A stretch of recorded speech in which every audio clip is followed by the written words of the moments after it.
आज की इस वीडियो में हम देखने वाले हैं इंग्लिश मॉडल वर्ब के बारे में।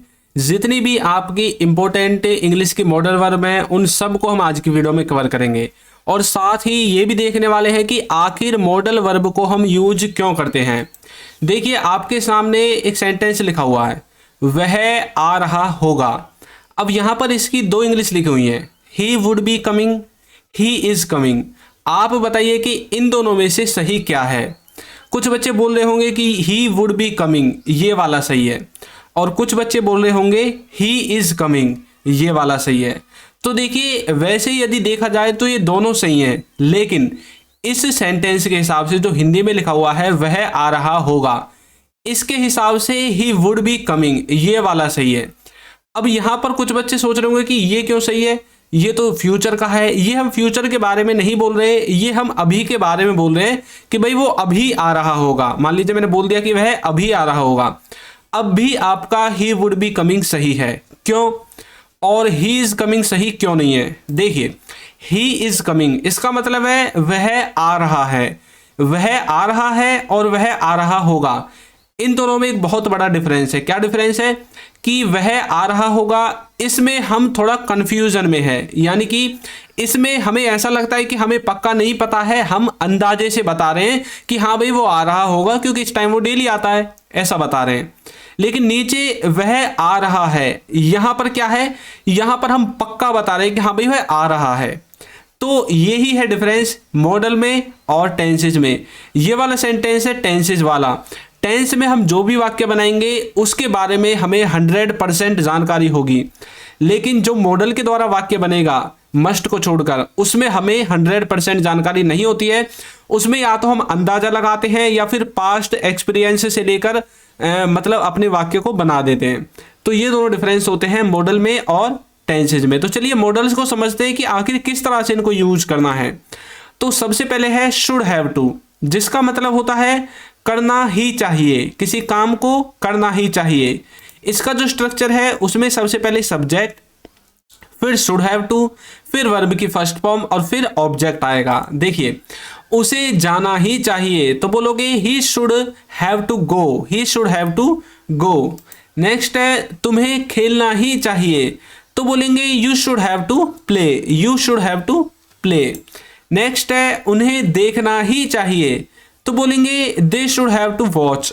अब यहां पर देखिए करना ही चाहिए, कई बार आप बोलते हैं ना भाई तुम्हें वहां पर जाना ही चाहिए, ये काम तो तुम्हें करना ही चाहिए। मतलब हम अपनी ओर से किसी को सलाह देते हैं, पक्की वाली सलाह कि भाई ये तो कर ही ले, कम से कम ये तो तुम्हें करना ही चाहिए, तब आप शुड हैव टू का यूज करते हैं। नेक्स्ट है वुड हैव। वुड हैव का मतलब होता है किसी के पास कुछ होगा या फिर कोई किसी काम को कर चुका होगा। ये दोनों ही सेंस आपके वुड हैव के द्वारा निकलते हैं। इसका जो स्ट्रक्चर है उसमें सबसे पहले सब्जेक्ट आएगा, फिर वुड हैव आएगा, फिर आपका ऑब्जेक्ट आएगा। देखिए उसके पास पेन होगा तो बोलोगे he would have a pen, he would have a pen, उसके पास एक पेन होगा।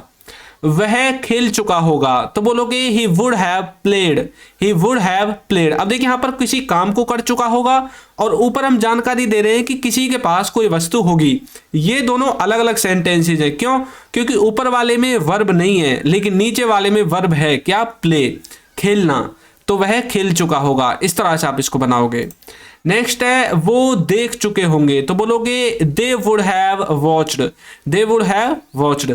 तो इस तरह से आप वुड हैव का यूज करेंगे, किसी के पास कुछ होगा या फिर कोई किसी काम को कर चुका होगा, इन दोनों ही सेंसेज में।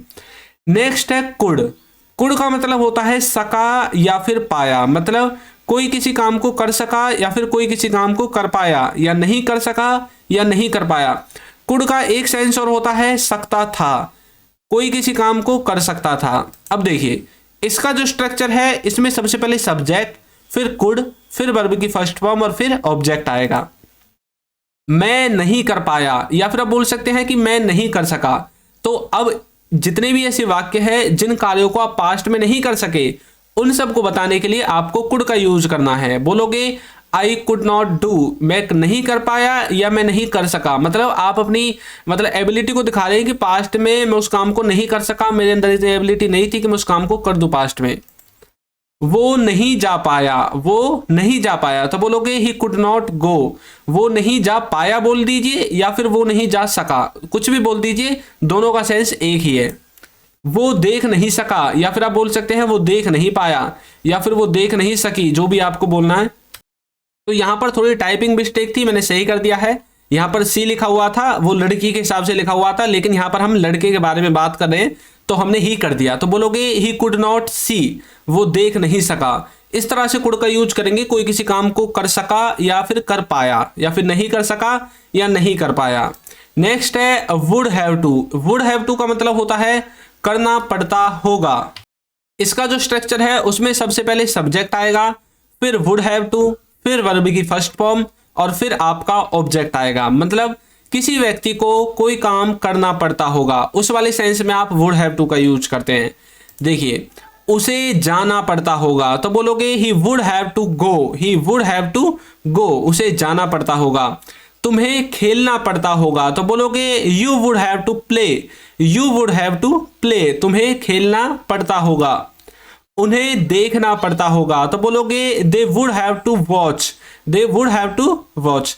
तो इसी तरह से किसी को कोई काम करना पड़ता होगा आपके हिसाब से।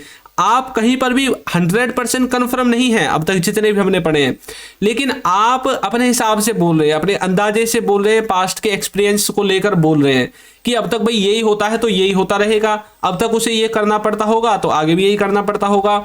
मतलब उसे जाना पड़ता होगा, आपके हिसाब से प्रेजेंट में उसको ऐसा काम करना पड़ता होगा। समझ में आ गया।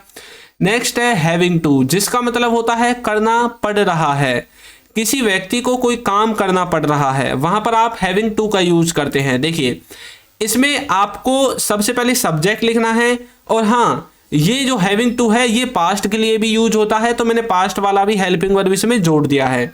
सब्जेक्ट के बाद आपको इजएमआर प्रेजेंट के लिए, वाजवर पास्ट के लिए। ये तो आप जानते होंगे कि इजएमआर हम सिर्फ प्रेजेंट के लिए यूज करते हैं, वाजवर को पास्ट के लिए यूज करते हैं। उसके बाद हैविंग टू का यूज करते हैं, फिर वर्ब की फर्स्ट फॉर्म, और फिर ऑब्जेक्ट का यूज करते हैं। मुझे देखना पड़ रहा है, मुझे देखना पड़ रहा है तो बोलोगे I am having to watch, I am having to watch, तो मुझे देखना पड़ रहा है। उसे पढ़ना पड़ रहा था, ऊपर देखिए रहा है, नीचे है रहा था, मतलब नीचे वाला सेंटेंस पास्ट में है तो पास्ट की हेल्पिंग वर्ब वाज और वर्ब में से किसी एक को लेना पड़ेगा। डिपेंड करेगा आपका सब्जेक्ट क्या है। सब्जेक्ट है उसे, यानी कि ही के साथ लगता है वाज, तो बोल देंगे he was having to study, he was having to study, उसे पढ़ना पड़ रहा था। उन्हें देखना, यहां पर ये दो वर्ब लिख गई थी, एक हटा दी है। उन्हें खाना पड़ रहा है, उन्हें खाना पड़ रहा है तो बोलोगे he is having to eat, he is having to eat. यदि यहाँ पर कुछ और होता खाने के स्थान पर तो सिर्फ हमें इस ईट को चेंज करके उस वस्तु को यहाँ पर लिख देना है। समझ में आ गया, उस वर्ब को हमें यहाँ पर लिख देना है। नेक्स्ट है वुड हैव, जिसका मतलब होता है पास होगा या फिर काम कर चुका होगा। मतलब किसी के पास कुछ होगा या फिर कोई किसी काम को कर चुका होगा। इसका जो स्ट्रक्चर है उसमें सबसे पहले सब्जेक्ट आएगा, फिर वुड हैव आएगा, फिर वर्ब की थर्ड फॉर्म आएगी और फिर ऑब्जेक्ट आएगा। ये दोनों ही सेंस वुड हैव के द्वारा निकलते हैं। देखिए, उसके पास पेन होगा तो बोला he would have a pen. Next है वह खेल चुका होगा तो बोलोगे ही वुड हैव प्लेड, और वो देख चुके होंगे तो बोलोगे दे वुड हैव सीन। इस तरह से आप इसका यूज करते हैं। नेक्स्ट है used to have. Used to have का मतलब होता है हुआ करता था। मतलब किसी के पास कुछ हुआ करता था पास्ट में, किसी के पास पास्ट में कोई वस्तु हुआ करती थी, वहां पर आप यूज्ड टू हैव का यूज करते हैं। इसका जो स्ट्रक्चर है उसमें सबसे पहले सब्जेक्ट, फिर यूज्ड टू हैव, फिर आपका ऑब्जेक्ट आएगा। देखिए, उसके पास कार हुआ करती थी तो बोलोगे he used to have a car, he used to have a car, उसके पास कार हुआ करती थी। मेरे पास किताब हुआ करती थी तो बोलोगे I used to have a book, I used to have a book. उसके पास बाइक हुआ करती थी तो बोलोगे he used to have a bike. तो किसी के पास कोई वस्तु हुआ करती थी, वहां पर आप यूज्ड टू हैव का यूज करेंगे यदि वो वस्तु आपके पास पास्ट में हुआ करती थी। यदि किसी के पास कोई वस्तु प्रेजेंट में है तो आपको यूज्ड टू को हटा देना है और बाकी सब कुछ सेम रहेगा। जैसे कि उसके पास कार है, तो बोलोगे ही। अब यहां पर हैव की जगह हैज आ जाएगा क्योंकि ही के साथ हैज आता है। ही हैज ए कार, इस तरह से समझ में आ गया। अब चलिए देखते हैं। देखिए यदि अभी तक आपने हमारे जो बुक्स हैं उनको परचेज नहीं किया है तो लिंक डिस्क्रिप्शन में है, जाकर जरूर डाउनलोड करें। और ये पीडीएफ के रूप में आपको मिलेंगी। कभी आप सोचने लगे आपके घर पर डिलीवरी की जाएगी, नहीं। उसके बाद देखिए यदि ऐप को भी डाउनलोड आपको करना है तो जरूर करिए, ये फ्री ऑफ कॉस्ट है और कंप्लीट स्पोकन इंग्लिश ग्रामर इस ऐप में कवर कराई गई है। तो लिंक डिस्क्रिप्शन बॉक्स में है, जाकर जरूर इसको डाउनलोड करें। नेक्स्ट है विल हैव टू, जिसका मतलब होता है करना पड़ेगा या करनी पड़ेगी। मतलब किसी को कोई काम आने वाले समय में करना पड़ेगा या फिर आने वाले समय में किसी लड़की को कोई काम करना पड़ेगा या लड़के को करना पड़ेगा। इसका जो स्ट्रक्चर है उसमें सबसे पहले सब्जेक्ट, फिर विल हैव टू, फिर वर्ब की फर्स्ट फॉर्म और फिर ऑब्जेक्ट आएगा। यहां पर आपको एक बात याद रखनी है कि ये जो भी वाक्य होंगे ये फ्यूचर के बारे में होंगे, कि फ्यूचर में किसी को कोई काम करना पड़ेगा। देखिए मुझे जाना पड़ेगा तो बोलूंगा I will have to go, I will have to go, मुझे जाना पड़ेगा। तुम्हें करना पड़ेगा तो बोलेंगे you will have to do, you will have to do. तो किसी को कुछ करना पड़ेगा तो वहां पर आपको विल हैव टू का यूज करना है। अब आपको कोई भी काम हो सकता है, उसे आप यहां पर हैव टू के बाद जो एक गो है इसके स्थान पर लिख सकते हैं। जैसे यहां पर नीचे हमने हैव टू के बाद डू लिख दिया, मतलब करना पड़ेगा। इस तरह से आप विल हैव टू का यूज करेंगे। नेक्स्ट है यूज टू हैव, इसको तो हमने पढ़ लिया है। उसके बाद है यूज्ड टू, जिसका मतलब होता है किया करता था, मतलब किसी काम को किया करता था। कहां पर? पास्ट में, पास्ट के बारे में। देखिए इसमें सबसे पहले सब्जेक्ट, फिर यूज्ड टू, फिर वर्ब की फर्स्ट फॉर्म और फिर ऑब्जेक्ट आएगा। हम स्कूल जाया करते थे तो बोलेंगे we used to go to school, we used to go to school.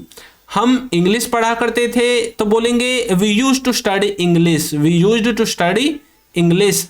वो वहां खेला करते थे तो बोलेंगे they used to play there, they used to play there. इस तरह से यूज्ड टू का यूज करेंगे, कोई किसी काम को किया करता था इस वाले सेंस में। फिर है कुड हैव, जिसका मतलब है कर सकते थे या किसी के पास कोई वस्तु हो सकती थी। इसको हम पास्ट के लिए यूज करते हैं कि पास्ट में किसी काम को कर सकते थे या फिर आपके पास कोई वस्तु कोई चीज हो सकती थी। इसका जो स्ट्रक्चर है उसमें सबसे पहले सब्जेक्ट आएगा, फिर कुड हैव, फिर वर्ब की थर्ड फॉर्म और फिर ऑब्जेक्ट आएगा। देखिए तुम वहां जा सकते थे तो बोलेंगे you could have gone there, you could have gone there, तुम वहां पर जा सकते थे। कई बार आप बोलते हैं ना भाई तुम वहां जा सकते थे, तुम गए क्यों नहीं? मतलब आप कोई काम कर सकते थे परंतु आपने पास्ट में वो काम किया नहीं। तुम्हारे पास कार हो सकती थी तो बोलेंगे you could have a car, you could have a car. इस तरह से आप कुड हैव का यूज करेंगे। नेक्स्ट है विल हैव। विल हैव के भी आपके दो मीनिंग निकलते हैं, एक है पास होगा, एक है कर चुका होगा। लेकिन जो कुड हैव था वो हमने पास्ट के लिए यूज किया था, विल हैव हम फ्यूचर के लिए यूज करेंगे कि फ्यूचर में किसी के पास कुछ होगा या किसी काम को कर चुका होगा। इसका जो स्ट्रक्चर है बिल्कुल सिंपल है, सबसे पहले सब्जेक्ट, विल हैव और ऑब्जेक्ट। देखिए उसके पास पेन होगा तो बोलेंगे he will have a pen, he will have a pen. मतलब फ्यूचर में होगा, आने वाले समय में होगा, भविष्य काल में होगा, अभी उसके पास नहीं है तो हम फ्यूचर के बारे में कल्पना कर रहे हैं। वह खेल चुका होगा, आने वाले समय में खेल चुका होगा तो बोलेंगे he will have played, he will have played. वो देख चुके होंगे तो बोलेंगे दे विल हैव वॉच्ड। तो इसी तरह से विल हैव का यूज हम फ्यूचर में करेंगे, फ्यूचर में किसी के पास कुछ होगा या फिर किसी काम को कर चुका होगा। नेक्स्ट है वुड बी। वुड बी का मतलब होता है होगा, मतलब कोई कहीं पर होगा या फिर कोई कुछ कर रहा होगा। इन दोनों ही सेंस में आप वुड बी का यूज करेंगे। इसमें सबसे पहले सब्जेक्ट, फिर वुड बी, फिर अदर वर्ड्स आएंगे। देखिए वह घर पर होगा तो बोलेंगे he would be at home, he would be at home.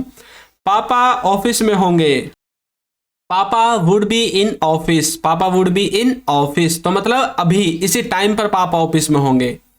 वह खेल रहा होगा तो बोलेंगे he would be playing, he would be playing. इस तरह से आप वुड बी का यूज कर सकते हैं, कोई कहीं पर होगा या फिर कोई किसी काम को कर रहा होगा।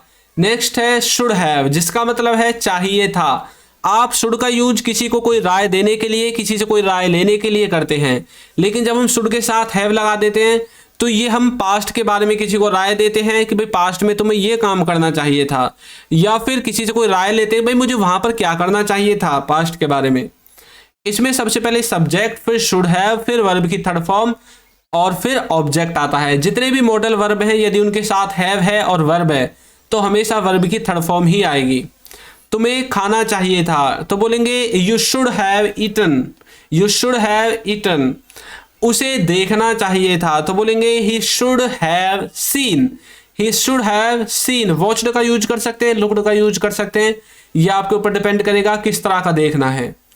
नेक्स्ट है हमें बोलना चाहिए था तो बोलेंगे we should have spoken, we should have spoken. तो इस तरह से आप शुड हैव का यूज कर सकते हैं। अब मैं आप सबकी प्रैक्टिस के लिए आपको एक सेंटेंस देता हूं, इसको आपको ट्रांसलेट करके बताना है। तुम्हें बोलना पड़ेगा, तो इसको आपको कमेंट करके बताना है कि इसकी सही इंग्लिश क्या होगी। यदि आपने वीडियो को अच्छे से और लास्ट तक देखा है तो आप आसानी से इसको ट्रांसलेट कर सकते हैं, तुम्हें बोलना पड़ेगा। और हमारे ऐप का लिंक नीचे डिस्क्रिप्शन बॉक्स में दिया गया है, जाकर जरूर डाउनलोड करें। तो आपको ये वीडियो कैसी लगी है जरूर बताइएगा, और यदि अभी तक आपने हमारे चैनल को सब्सक्राइब नहीं किया है तो चैनल को सब्सक्राइब कर दीजिए, वीडियो को लाइक कर दीजिए और एक अच्छा सा कमेंट करना बिल्कुल ना भूलें। Thank you.